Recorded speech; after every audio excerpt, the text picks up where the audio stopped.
Welcome back. Oh my gosh. If your heart is not as full as your notebook, I want you to pause, rewind, and go back because some powerful messages have come through today. I'm going to go there. Look, my last name may be Wallace, but I have a really fond feeling that this panel is going to go way smoother than any other current events this week. Just saying. I'm stoked because these three women are some of the most incredible community leaders that I've ever come in contact with. And I can't look at Shelley because we're criers. And we will end up going there today. So, our community depends on visionaries, passionate men, women, and children to make a change, to embrace their gutsy, and to really impact our community. So today we're going to be going a little bit behind the scenes, some of the amazing things that these women have done in our community, but also some of the things that we're faced with. We're going to talk about the great stuff, we're going to talk about the challenges, and we're going to talk about how we can work together to overcome them. First, I have the most amazing councilwoman, Shelley McIntyre. She is not only councilwoman, but she is a small business owner and community leader. Her creative and contagious energy shines through her love for public service. I've witnessed it firsthand. She's worked positively to represent the people of Hagerstown and to create future opportunities. She also served on the board of directors for Brooks House and Leadership Washington County and supports numerous local nonprofits. As councilwoman, she quickly formed programs including Bridge to Change, a Hagerstown Youth Advisory Council, and Washington County Recovers. Shelley, it's a true honor to have you with us here today, and it's a true honor to share the stage with you. Welcome. Thank you very much for having me. Thank you to Connell and to Light the Fire. Much appreciated. Absolutely. So, your journey to public service was born kind of unexpectedly. Tell me a little bit about your experience with Leadership Washington County and how that ignited your fire to go completely all in. So when I was accepted to Leadership Washington County and applied, I really thought that I was going to be a better boss. I thought it was going to make me this amazing employer and that everyone would want to come work for McIntire HVAC.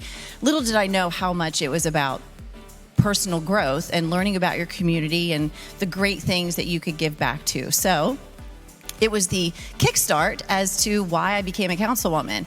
There was an individual from my class 30, best class ever, because you have to say that. Shameless plug. Yes, sorry. But Jeff Butts, when the appointment came available for the city council position, he thought, go ahead and throw your hat in the ring. And I think that it's kind of that thing that you see downtown all the time, be the change that you wish you could see, or, it's be the change.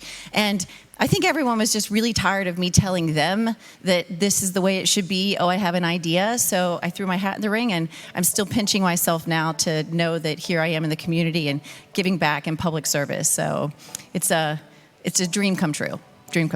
Well, our community has greatly benefited from you and your service and just your literally contagious energy. So thank you so much for all that you do. I'm going to move on now to Miss Naomi Evans. She is she's a South Hagerstown graduate, small business owner, youth advocate, and community volunteer. Her mission to nurture the youth in underserved communities is prevalent in her role as program director at a community center, where she focuses on dismantlement of the playground to prison pipeline and her work to revitalize the Ruth Ann Monroe Summer Basketball League. She is passionate, resilient, unapologetic, and determined to use her compassion for humanity to shift the course for today's society. Naomi, thank you so much for being with us today. Thanks for having me. Absolutely. Thank you to Connell, and thank you, Kristen, for bringing me on board. I appreciate it. So tell me a little bit about your experience, what inspired you, and then some of the challenges that you faced when, working to dismember the playground to prison pipeline system. So first, acknowledging that the playground to prison pipeline exists, because a lot of people do not believe in the system is actually designed to funnel out and push children out of schools and into the criminal justice system, unfortunately. And You criminalize the youth in school when you suspend them for small infractions, and they end up in the juvenile justice system at a very young age, which kind of shapes their mindset for their future. So with restorative practices, it's kind of offering a relationship with law enforcement, the community, the teachers, and the leaders, and the nonprofit that I formerly worked for, the Robert W. Johnson Community Center, where we focused on the youth and restorative practices. And instead of putting kids out when they were not behaving or listening, we had those conversations in the dialogue that opened the door to help us better understand what exactly is going on in the kid's life, because a lot of times that people don't realize kids go through probably more than what we go through as adults, because as adults we have gone through those experiences that build our character and help us be more resilient when we do face challenges. But kids don't, they're young, their minds are still forming, so when they go through trauma, it impacts them more. So people don't realize that kids probably go through a lot before they even make it to school during the daytime. So, if you don't eat before you go to school, or your parents not home, or they're arguing, or they're using, and you have to carry all that with you into school, and no one asks these questions, like if you have a child who doesn't have their homework or they're acting out, they just get sent to the office and they're suspended, and no one asks those probing questions that may uncover the reasons for their behavior. So for me, my mission is to dismantle the playground and prison pipeline through being accountable for what I can do for the children in our community. Myself, my cousin Ebony, my cousin Tierra, and Shayna, we have formed a nonprofit about a year ago, the Beyond the Arc Foundation, and our mission is to provide quality experiences, exposure, and education.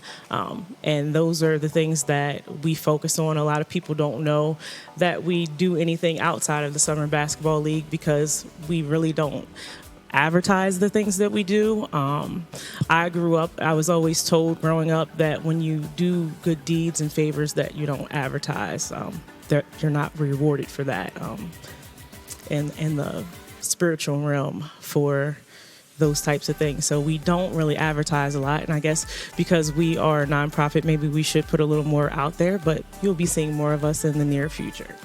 Well, I'm glad that we are seeing and hearing you today. Thank you so much for being such an advocate and a voice and a positive role model for the children in our community. Thank you. And last but certainly not least, we have the amazing Shayna Ruff. Shayna is the Director of Development at Girls Inc. of Washington County, where she is dedicated to their mission of inspiring girls to be strong, smart, and bold. The cornerstone of her work is about making lasting changes with families and children by building character and personal values, thus resulting in a better community. She serves on the board of directors at the Maryland Theater, serves on the Patient and Family Advisory Council for Meritus Health, the City of Hagerstown Youth Advisory Council, and is a member of the Women's Giving Circle of Washington County. Shayna, thank you so much for being here with us today. Thank you so much for having me, and also thank you for everyone's support of Girls Inc. through this amazing event. Yes, this is incredible. So at Girls Inc., the mission is to inspire all girls to be strong, smart, and bold. How do we infuse those same characteristics into our community? Yes, so at Girls Inc., like you said, our mission is to inspire all girls to be strong, smart, and bold. And how we do that is through a curriculum where we focus on healthy living, academic enrichment, and leadership and life skills. So as a community and as individuals, if we could each prioritize those things. So like Eric talked about, prioritize our quality of life by getting up and moving, fueling our bodies properly, taking good care of ourselves. It enhances not only our quality of life as individuals, but as a community as a whole. On the smart side, how do we continue to educate ourselves on issues that are important in the community and listen to each other and understand what people are going through? And then on the leadership side, be bold, be gutsy, like you talked about. Let's make sure that we make our voices heard, and let's advocate and stand up for the things that mean the most to us. Amazing. Well, I know that the Girls Inc. program is a staple in our community and serves so many lives in such a positive way. So thank you and the entire organization for what you do. Thank you. For this next segment, I'm going to open up the questions for all of our panelists because there's just so much variety, and I think it's so important to really just infuse not just differences, but opinions and personal experiences in the lives that we all live together.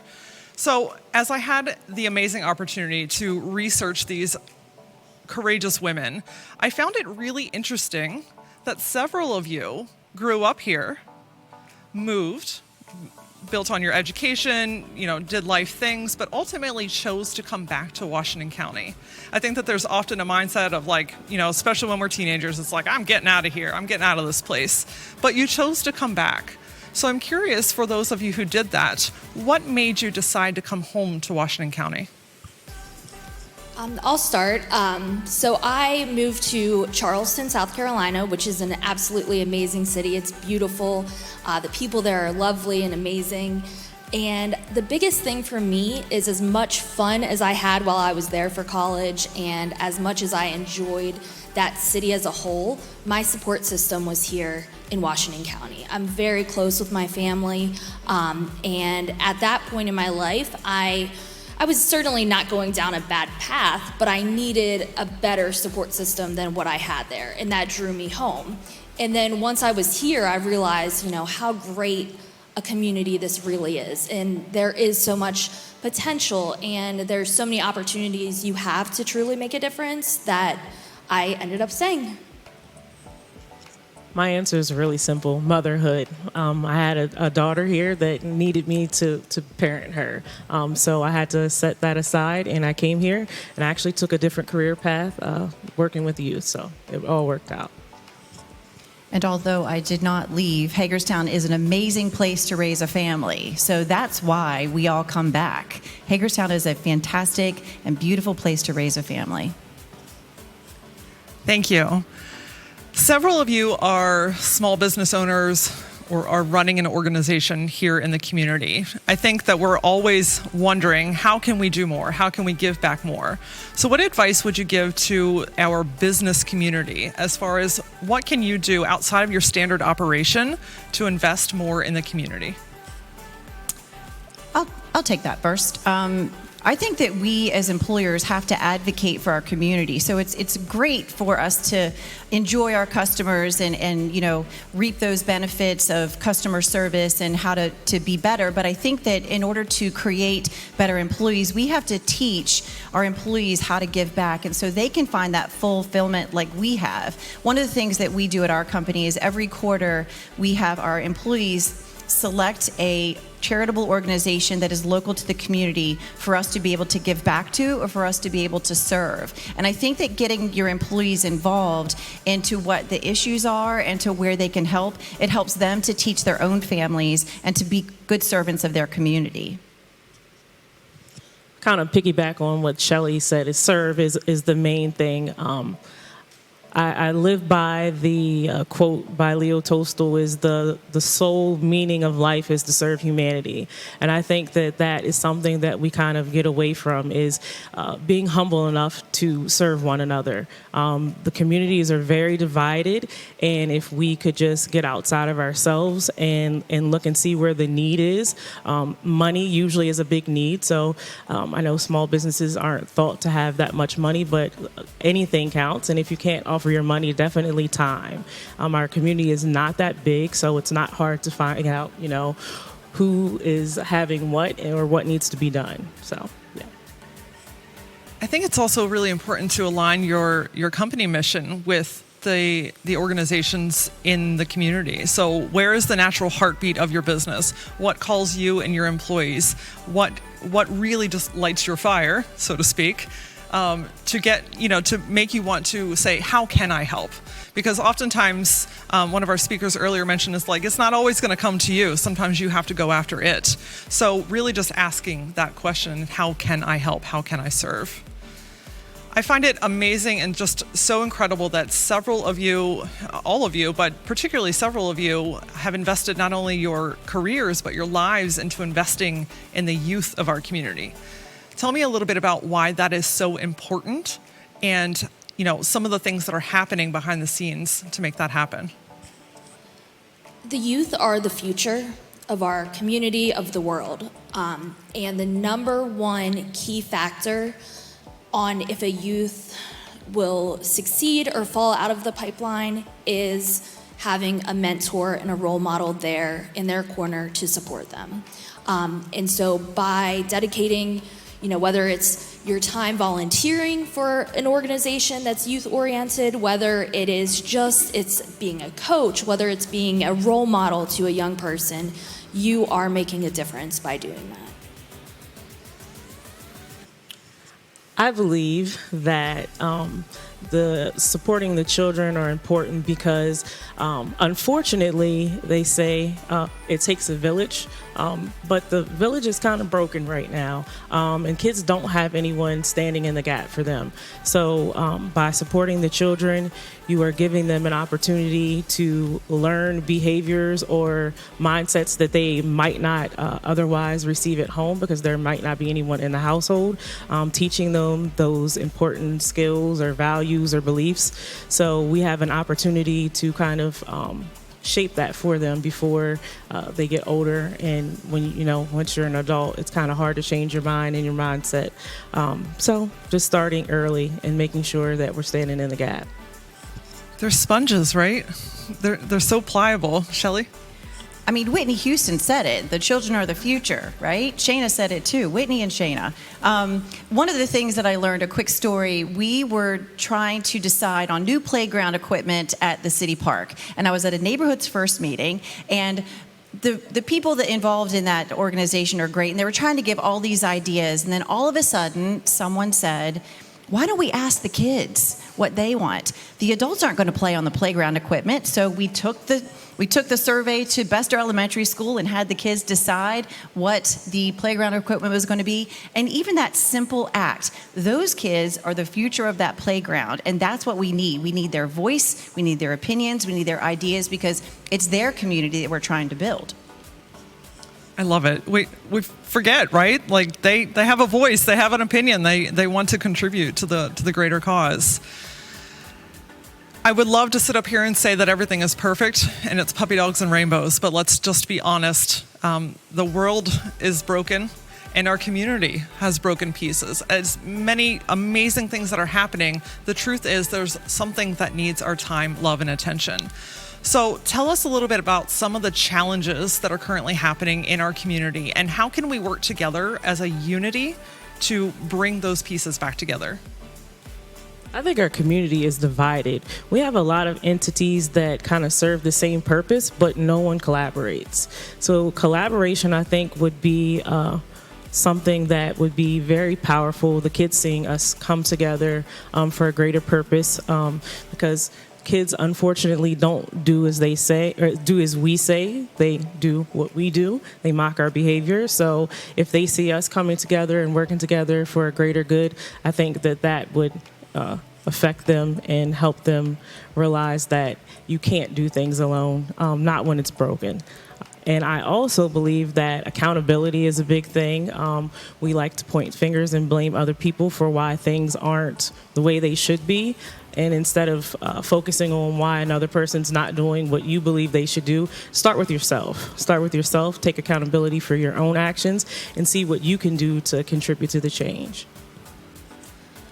From my work at Girls Inc., I can tell you firsthand that mental health is one of the greatest issues that our community is dealing with right now, especially among our youth. Washington County has one of the highest rates of teen suicide, one of the highest rates of teen pregnancy. We are third in the state for human sex trafficking, and the rise of gang recruitment, especially among girls, is continuously rising and a horrible, horrible problem. A lot of the reason why this is the case is because our youth do not have the coping skills to deal with these situations, and they don't know, okay, how do I stop from being recruited into a gang if my friends are doing it and this is what the cool thing to do is. So it takes people, it takes mentors. We need to uplift the youth. We need to provide resources and support and coping skills, so that way they can not only help themselves but uplift their peers and their classmates and those around them. Mia said it, to hit the nail on the head. I mean, I think that through all of these years, we've worked in silos, and there are tremendous amounts of great people in Washington County that are trying to do the same thing: homelessness, addiction, youth violence. But what we need to do is we need to collaborate, and we need to be synergistic in our approach in order to make that change that we all want to see. We all want a Hagerstown that we love and that we're proud of. So it's really pushing aside the agendas. It's really deciding that, we are going to be a force that unites, and we are going to make the change, and we're going to make it better for the people that deserve a better and great Hagerstown. I love this concept because it's something that comes up quite frequently. So if you were spearheading it, how would we bring some of these organizations together to create larger, more bountiful organizations that are working on very specific topics together? I know it particularly happened during the pandemic when we were in quarantine. I was at the time working at the Boys and Girls Club of Washington County, and our executive director she's still there, Addie Nardi, was collaborating with other executive directors of nonprofits that serve the youth, and how could we better serve them virtually, and what were the other nonprofits doing at their facilities to serve the youth, and they were kind of like bouncing ideas off of each other.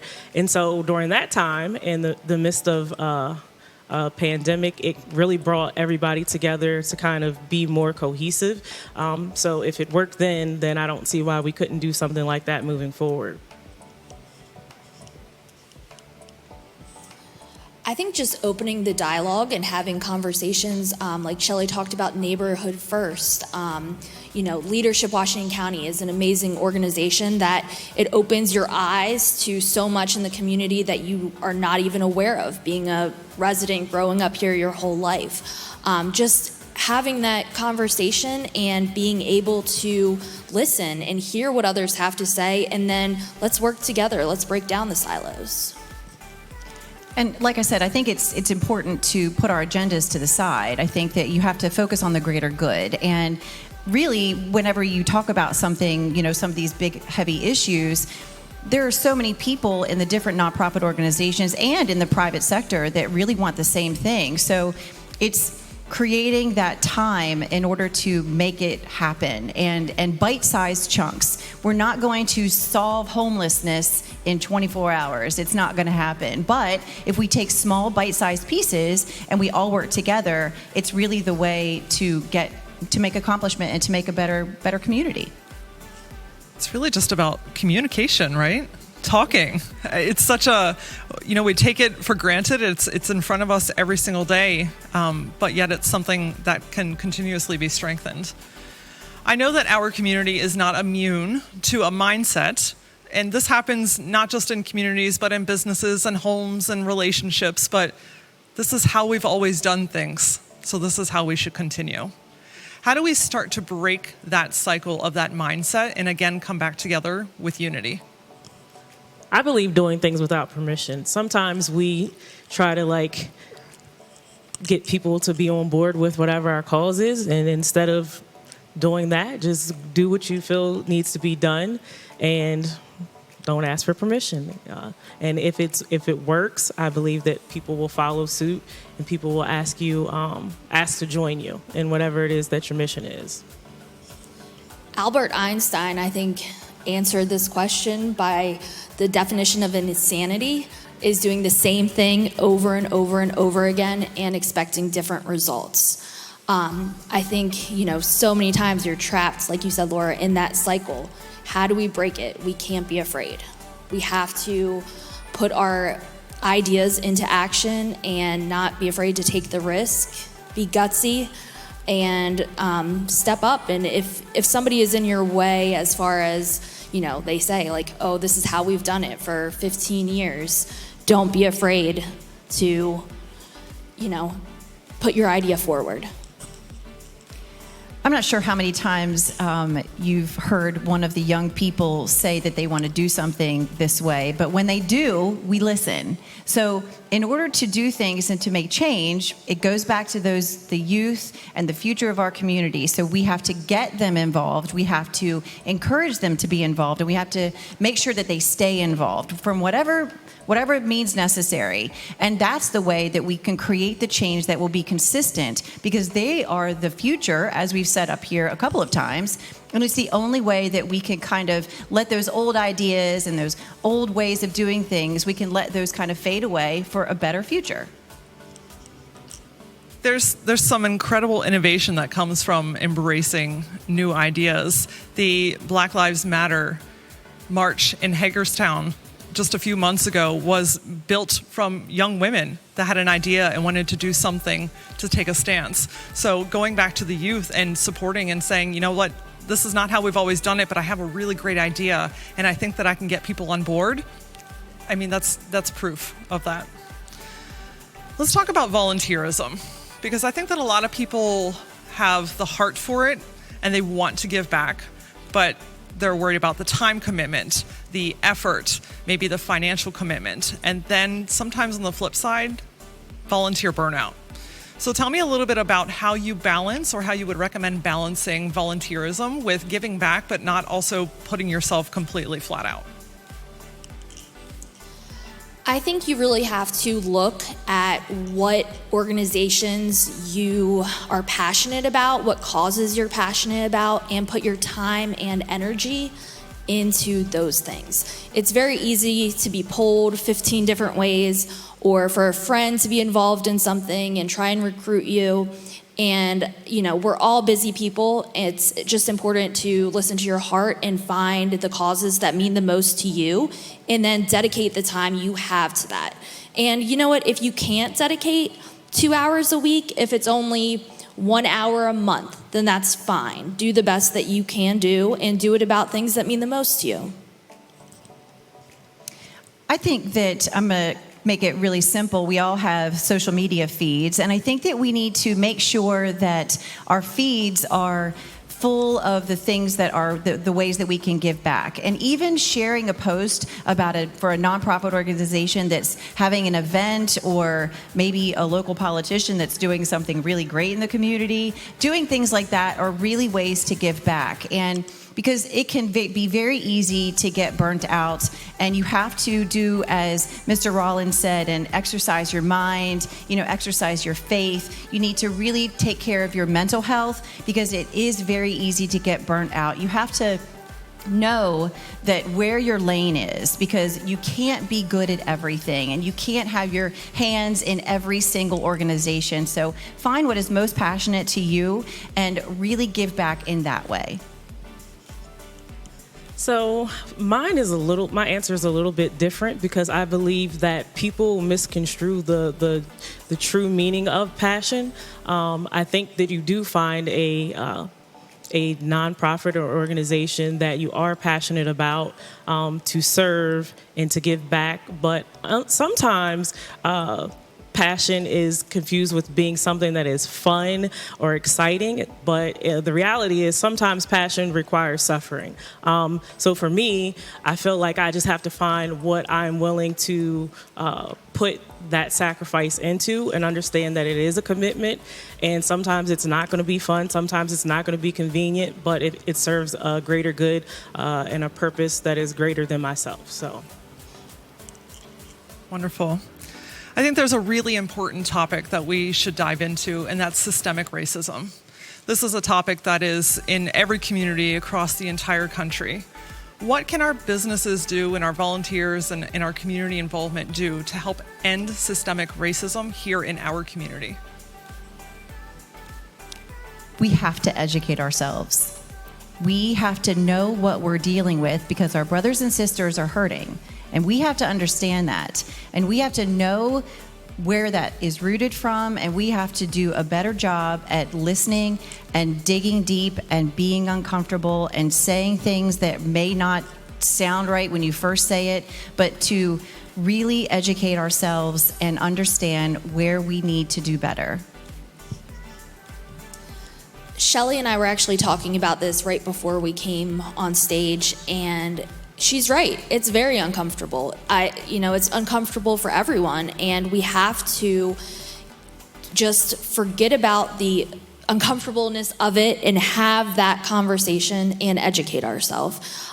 We have to listen and really, really listen. So once we understand and once we can really wrap our heads and minds around how we can rise above this and make a difference, we need to put that into action. I believe that tackling racism, systemic racism, is first acknowledging it, bringing awareness to other people that it does exist, because a lot of people do not believe in systemic racism, probably because it does not affect them. Also extending grace to those people who do not understand, because I think sometimes when we talk about the subject, it's a very sensitive topic. People can become defensive, and I don't think that people are very respectful of a difference in opinion on both sides. And sometimes people talk and then they don't listen to understand. And sometimes understanding doesn't necessarily mean agreeing with what the other person is saying, but maybe just understanding their perception on the topic. And I also believe that being accountable for our own selves and not always believing that the reason that we cannot accomplish or achieve things is because of something that is systemically placed in front of us. And if that does exist, what can we do to overcome it without letting that harbor us from persevering and moving forward past that obstacle? Thank you, ladies. It's so much about taking down our own walls and our own barriers and our own safety nets and stepping into that vulnerable place to say, hey, maybe I don't know and maybe I don't understand, but I'm willing to. This has been a very challenging year for our globe. And we're also seeing the effects of COVID here in our own community. Some of our businesses are closing. Some of our community members are financially struggling. What are some things that you are hopeful for, and maybe some things that are happening in place to help bring our economy back and to support our local members? I feel like that's me. We have to get creative. Business is not being done as usual. People are not working as usual. People are, whether in school. Earlier today, I did a Zoom call with a group of third graders, 2 classes of third graders. I don't know if you guys have ever done that, but these teachers are, wow. Ooh, I mean, rock stars. Their kids' faces were like way up close to the Zoom. It was crazy.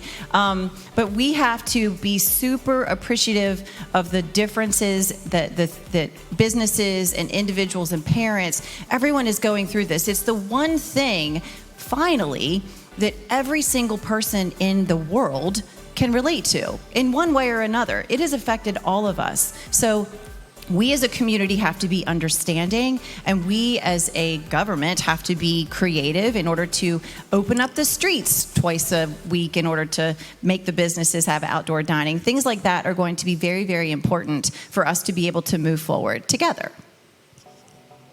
I think changing the mindset of how we perceive the pandemic, for me personally, I'm very grateful that I have not been negatively impacted by it, by health or family members being ill, or by it financially putting me in a bad position. So I'm definitely blessed in that area, but I believe that the mindset that we have about the pandemic, instead of us looking at it as something that has hindered us from doing certain things, I think it's afforded us a lot of opportunities to kind of come back to the basics of the way that we live, the way that we treat each other, and the way that we maintain our households. We kind of like just go in and out. We're in drive-throughs. We're not talking to our family members. We're not tending to our health. So I think that the pandemic forced us to be in the house. It forced us to be with our families, forced us to cook meals. It forced us, to be more mindful of what we put into our bodies and how we treat ourselves. And I feel like our community really came together.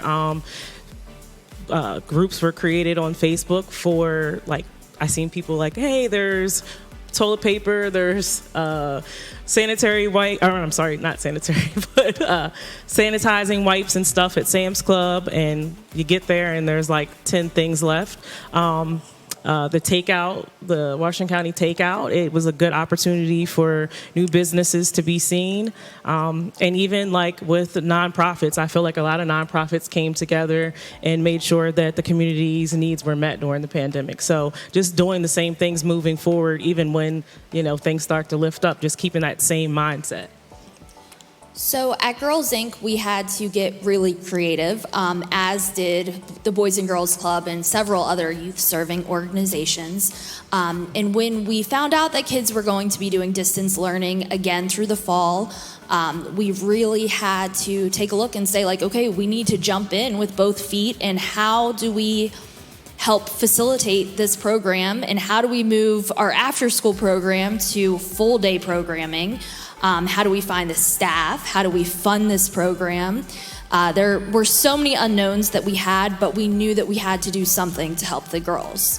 And so we met with the Boys and Girls Club. We talked to Big Brothers, Big Sisters. We tried to unite and all put our minds together to come up with a program that works. And I'll tell you, the first day we had girls in the building, it was very chaotic, and it was also sad because the girls are glued to an iPad with headphones 6 feet apart. They come in with masks, we take their temperature, but the reality is this is a needed program. And then how do we twist that and make it fun? How do we add the Girls Inc. twist to distance learning? There were a lot of lessons we learned, especially the first week, the first day, even when girls were like, Miss Shayna, we have chorus class. I can't sing in front of 15 other girls. Can I come to your office and do it? And then we had girls in PE and girls in drama and dance. It became very interesting. And we realized when they were finished with their learning for the day, we needed to get them up and moving because, like I said, it's sad. You go into a classroom and, the kids are glued to their devices. And as soon as they're finished and they move into the programs, they were so excited. Even if it is just, 30 minutes on the playground and then back into the classroom so another class can have that space and have that time and do it in a safe way. But I think that the pandemic really has made us get creative, come up with new ways of doing things. And I think it's also made us very empathetic towards those around us, those who are unfortunately battling with COVID, family members who are affected, and even just seeing kids who it's sad if they can't be in the classroom with their friends or with their teachers firsthand. I think the innovation that has been born from the effects of COVID is just simply mind-blowing. Things that maybe community leaders or even community members are thinking about doing, maybe wanting to do at some point. But COVID has had its huge challenges and has affected so many lives, but it's also brought a lot of good. It's also brought a lot of creativity and innovation and just the way that we think and learn, and restaurants have pivoted left again to serve our community. So, when we're all coming together and learning about one another, we're also in an election year. And we've been home a lot, and people have lots of emotions. So I'm curious, as leaders in our community, how can we best support, again, bringing people back together to help avoid some of that division where maybe minds are not seeing eye to eye? Lots of deep breaths up here. I think the first step is understanding that you're not going to see eye to eye with everyone. And that's okay. I may have differing opinions from a lot of my friends, and I'm okay with that, and they're okay with it, and we just have to move past that. We have to respect one another. We have to respect one another's religious beliefs, their political beliefs, whether we agree or not, and we just have to move past that. I think unplugging for a minute sometimes helps. I know I had to do that. Just filtering what you allow your mind to take in and just loving on people. I think that, if you extend love to one another, it kind of like trumps all of the hatred out there. No pun intended. But that just unplugging and not feeding into everything that you see on social media. Not everything is true. Sometimes I think that if you constantly watch the videos that are out there, and it kind of like either will make you desensitized or it will overwhelm you. And when you're overwhelmed or you're desensitized, then there's either too much emotion or not enough. So just kind of being mindful of what you consume daily. It's an election year? I mean, I heard. Facebook told me it must be What? true. I think that both of those things are absolutely correct. And one of the best pieces of advice that I was given early on is that you can't make everyone happy. And even your opinions, if we all had the same opinion, this would not be as a diverse and wonderful country that we live in today. So we have to respect our differences, and we have to fill our news feeds and our surroundings with good, positive energy. And it's okay to listen to the other side, but it's also okay to stay on your side and believe and stand up for what you believe in. So it's really a matter of taking care of yourself, unplugging. That's very, very important, even though you're all watching this on a live stream, but unplug after this. So it's really important to really understand that we are all in this together. And at the end of the day, we all want the same thing. I mean, imagine if we all went at, some of our other differences with such passion. Like, I love mashed potatoes, and I'm taking it to Facebook. It's just that's silly, but it's a reminder that we have differences in many capacities. And so the division does not have to happen. It's really about embracing other people's differences. And again, coming back to listening and hearing and educating. Education is so important, especially in topics like these. So I want to flip the switch and talk about amazing stuff. Because yes, there are challenges, and yes, we're faced with things, and yes, we have work to do, but there are incredible things happening, a lot of the times behind the scenes. So I would love for each of you to just kind of elaborate on something that you are most excited about that's happening in our community, and what can we be on the lookout for? Surprise! No. Last night I was at the Planning Commission meeting, so two things, and there apparently is a lot of buzz about craft breweries and distilleries and really fun things that are really looking to develop here in Hagerstown. So that's one really exciting thing. And the second thing is, I am quite convinced that there is a strong possibility that we are getting a skate park. So we have a skateboard advisory council that is currently doing a lot of research because it's a very inexpensive sport. Skateboarders, they clean up after themselves, and it's a really great way to release a lot of energy. And I don't know about you, but I have seen a lot of skateboarders around lately. So I think that this is a real possibility for the community and is going to be a great asset for us. So my nonprofit, we are currently working on some new programs that will come to light in the community in the beginning of January of 2021. Hopefully, Corona will be kind to us through the winter. So we are able to kind of take our programs off of the ground. The pandemic has definitely set back a lot of things that we had initially planned to launch. We were in the midst of working on it's called a sneaker ball. Ebony created that, and that was brought to light because when she was younger playing sports, she used to always have holes in her sneakers, she said. So she knows that a lot of children's outlet in these underserved communities are sports. And the last thing that kids want to have to worry about, because, kids are a little insensitive these days when you don't have nicer things than they do. So just making sure everybody has a level playing ground. So the sneaker ball is a fundraiser to raise money to buy brand new shoes for the children in the underserved communities whose families may not be able to afford them, and not just for sports but for the school year as well.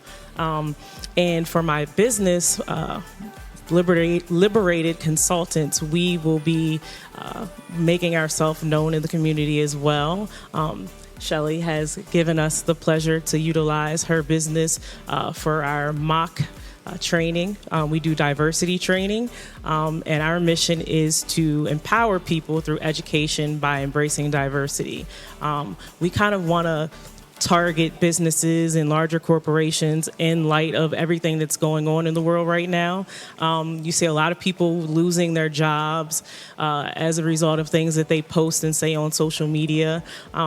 Some companies may, by policy, have to release some of these employees, but I think that it doesn't benefit anybody if a person loses their job because of a view that they have on, more particularly right now, racism is one of the bigger things that I see people losing their jobs over. And I think all that does is breed more hate. So instead of the person losing their job and their families being affected subsequently because of loss of income, I think that it's more fruitful if we go into businesses and have those conversations and get a better understanding for why people do feel that way. And sometimes, you might not change your mind. And sometimes I don't think people should be punished for how they feel. I personally would rather know where someone stands on something than them pretend that they like someone or something that they really don't. And sometimes people's personal views are, I believe, molded from experiences. And sometimes we may, if we give them that platform to have those conversations, we may learn that their view on a particular race may be based on a traumatic experience that they had. So instead of criticizing or punishing them for that, maybe we can extend some empathy and have conversations to show them that not everyone of that particular color or religion or group is that way. So those are the things that we'll be focusing on. Hopefully that helps. At Girls Inc., one of the things we realized when COVID first began is that girls needed access to period products, and a lot of our girls depended on the schools to provide these necessary items for them. It's also one of those topics that you find that people just they're not comfortable talking about, or they don't want to have the conversation. So we launched on a small scale something called Project Red, where we offered feminine products to all girls, not just Girls Inc. members, under age 18. We set up a couple of distribution dates, I think twice a month, for 3 months, and we began to expand our sites to the Boys and Girls Club. And with help from the Women's Giving Circle, we are able to continue to offer this program and expand the program. So keep an eye on that coming out soon. It will be announced on our Facebook page and other social media channels. So we're very excited to be able to expand that program and continue to offer that to women and girls in our community. The other thing, like you mentioned, Laura, it is an election year. So this month we are launching our Girls Inc. She Votes program. So you will see a lot on social media regarding that program, where girls actually have mock elections. They learn about the election process. They learn about what it's like to campaign and run for office. And we are just really excited about getting the word out there and empowering our young girls to vote and get involved in politics. Well, this is such inspiring stuff. Like it's this type of stuff that you don't necessarily see right away, but it's happening every single day behind the scenes in our community. And for you to see it and experience it, it has to start with an idea. It has to start with someone saying, what if? It has to start with someone saying, I have a passion for something. And total side note, can we please wear sneakers and a ball gown at the same time? Because I'm so in. I'm sure Ebony will be open to that. Fantastic. Well, as we start to round the bend, I'm curious, and I know that there's a lot of viewers today saying, you know what, I'm feeling good, I'm feeling inspired, I'm feeling invigorated. How can I get involved? What do I do first? Where do I go? Who do I talk to? I think that you just put yourself out there. I think that you get involved and go to, there's so many community organizations that even through COVID are doing things virtually, are doing events over the weekends, socially distanced approved. And I think it's really just putting yourself out there to find out and ask. We have the most nonprofits in Washington County or in the state, actually, in the county. And there really is an opportunity for everyone. So it's really just putting yourself out there and being brave and trying to find out where you can insert yourself to make a difference. If you're looking for something to do, I guarantee you if you call any of the nonprofits, like Shelley mentioned, they would be happy to give you a tour, to tell you more about the work that they do in the community, and find the fit that's best for you. Like Shelley said, don't be afraid to put yourself out there, and don't be afraid to ask questions. Pick up the phone. If there's an organization that you're interested in, find out more about it. Start from there, and then, prioritize. See what it is that you're willing to help with and put your skill set to use. I'm going to plug the city council members right now, the people who are currently running for office. I think if you go to their websites and volunteer, you'll find out a lot of needs that are currently an issue here in Washington County. I know that a lot of the city council members have went door to door, and they've been at these events speaking with the citizens of Washington County and hearing what their grievances are and what the need is. So I think if you start with them, you probably will get a better answer as to where you can offer your services to. Well, ladies, thank you so much for not only sharing the stage with us here today and with our viewers, but for investing in our community. It's leaders like you that truly inspire change, that gets other people involved and says, you know what, hey, I'm willing to do this. I am here and I am ready. So thank you for investing your time, love, and your effort into our community.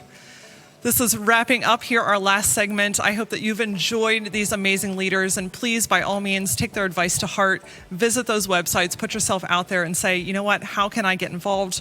What does my community need of me? Thank you so much for your time. And Ryan, I'm going to come back to you.